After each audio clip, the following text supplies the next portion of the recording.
This video is very much for beginners. It will display a very simple spreadsheet, and I assume while explaining the spreadsheet that the people watching don't have much experience with spreadsheets.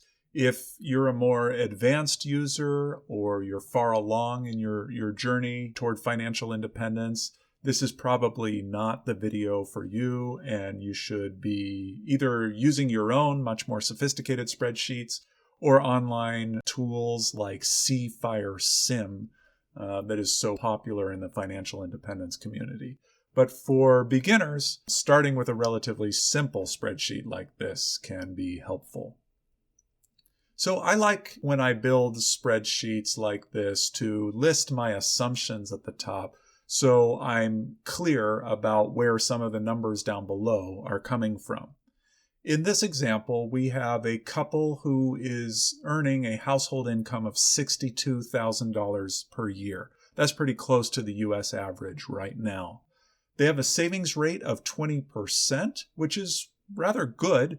In the FIRE community, it might not be all that impressive, but keep in mind with a household income of $62,000 a year, a savings rate of 20% is actually very impressive by national standards. And we're going to assume in this spreadsheet that the rate of return after inflation, okay, inflation's removed, so after inflation, the rate of return is 4.5%. You're welcome to disagree with that, and I am recommending throughout this demonstration that you build your own spreadsheet with your own assumptions. But it's nice to have this reminder at the top of the spreadsheet of what it is that we're assuming. And we're being reminded more than once that inflation has been removed from this spreadsheet. So it's helpful for a first column to have age, because that allows you to see, what would your portfolio's value be at age 50? What would it be at age 60? At what age are you likely to hit certain benchmarks? That's helpful. Next, it's nice to have a savings column, and you'll notice it's the same value every time because, again, inflation has been removed. Where does $12,400 come from? It is 20% of the household income, $62,000 per year. So that's a pretty stringent assumption, and that's why I think it's so important for people to build their own spreadsheets with their own assumptions. This is assuming that the couple will never save more than they are currently saving. Then in our third column, we have the rate of return. And as a reminder, we're using 4.5% after inflation. I don't really want to take the time to explain why the multiplier is 1.045, but if you're feeling a little bit unsure about this, it's okay. But maybe you want to pause this for a moment and think about why it is that we would be multiplying by 1.045 when the rate of return is 4.5%. Then there's an adjustment column. And this is really helpful because everybody has unique things that will happen at various points in their lives. And some of them are predictable things that require an adjustment to the portfolio's value. For example, in these initial years for this couple, these are a bunch of zeros. But you might want to put in here that you're planning to take out, let's just say, $10,000 out of your portfolio because you've decided that house you plan to purchase 3 years from now is really that important, that you're going to take some money out of your portfolio value in order to purchase that house. Well, you can put that in here in the adjustment column. If it's $10,000, put in negative $10,000 for whatever year that's going to occur. For this couple, there's just a bunch of zeros in the early years, but they have put in at age 67, they plan to start drawing Social Security. Now, their current Social Security statements say that they're going to get an amount that's much larger than this, but they know that Social Security is in a little bit of trouble. And so there are probably going to be rule changes between now and the time that they reach age 67. And so they're conservatively estimating that they're going to start getting $16,000 per year from Social Security starting at age 67. And that remains constant all the way through the end. I arbitrarily ended this at 75. You could have it go further if you wanted to. You may even want to add a column in which you're making your retirement withdrawals at whatever time you think you might be retiring. But this is, for now, just an example of why it's helpful to have an adjustment column, because there are things like there might be a pension that kicks in, a small pension that kicks in at a certain age. There might be some inheritance that you are just very sure will be at least this amount and will occur by this age at the latest. All sorts of things like that make this adjustment column a good thing to have. And you just put in the negative values or the positive values in the years in which they apply. And then here in the portfolio column, this is where we see the money growing. And this, again, if you're not familiar with spreadsheets and you feel quite uncertain about spreadsheets, this is the one place that you're going to have to use formulas. Everywhere else, assuming inflation is removed, you can just put in simple values, and it's not difficult. It only takes a few minutes. So let me show you what's happening for the first cell in the portfolio value. Very first year, they're starting, the year before they had nothing. So in this very first year, they're saving $12,400, and they're earning a 4.5% return after inflation on the $12,400.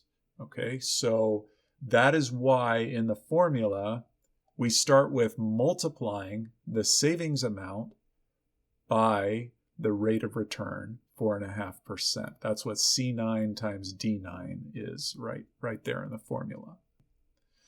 Now, that simplifies quite a few things. The whole spreadsheet is a simplification of things. That's basically what models are.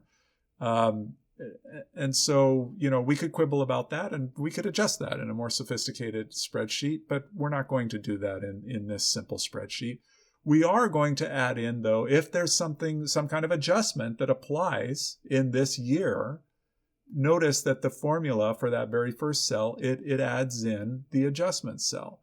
So you have the savings amount multiplied by the rate of return plus any adjustment amount, which this year is 0. And so not surprisingly, we get a number that makes a lot of sense. It's a little bit higher than 12,400 because it earned 4.5% in interest. That's where we get 12,958 from. That's why this formula is structured the way that it is. And if you need a little more time to reflect on that, maybe you want to pause the video at this point. Because in the next cell down, we're going to need a different formula. So now, in this second cell in the portfolio value column, what we have to do is we have to take the cell right above it. That's what F9 is in this formula. The cell right above it, and then add in the savings for the second year times the return for the second year. That's what C10 times D10 is. And then again, add any adjustment that might apply to that year. This year it's 0. Okay, so this formula, this is as complicated as it gets in this really simple spreadsheet. If you need to, feel free to pause at this point and really dissect that formula so that it makes sense to you. It's the prior cell's value, the one right above it, plus the savings for this second year times the rate of return, plus the adjustment value, and the number makes sense. Now, the good news is if you're new to spreadsheets and you feel like this is going to take a really long time, it actually won't. Whether you're in Excel or Google Sheets or whatever, you grab this little square right here and you drag it down, you can logically replicate that formula all the way down, but just make sure you double check it, because as you go down, make sure it's grabbing the right cell values. Here you can see the cell values changing. I've already double checked it, and I know these formulas are accurate. So that's as much as you're going to have to mess around with formulas. Over time, you're going to get totally comfortable with this. You're going to probably add additional columns and and you're going to use different assumptions and everything, and you'll be amazed at how sophisticated your models can become. And then even websites like CFire Sim will seem like a great place to check things, but you'll even prefer your own spreadsheets because you're entering your own assumptions into your own spreadsheets. So this couple, they are looking into the future now and seeing that, at age 55, their portfolio value under the assumptions in this spreadsheet should be around $440,000. Might that be enough to retire on? For a lot of us, the answer would be no. But this couple is clearly learning to live very frugally. They've been living on a fairly modest income and maintaining a pretty good savings rate that whole time. And they are assuming that they're going to get substantial assistance from Social Security starting at age 67. So maybe that number at age 55 isn't too unreasonable, or maybe they'll be more comfortable with something like retiring at 60 or 58. So I hope this is a helpful introduction for you. There are all kinds of oversimplifications here, but that is kind of the nature of modeling. And as you learn more, you are welcome to build more sophisticated spreadsheets.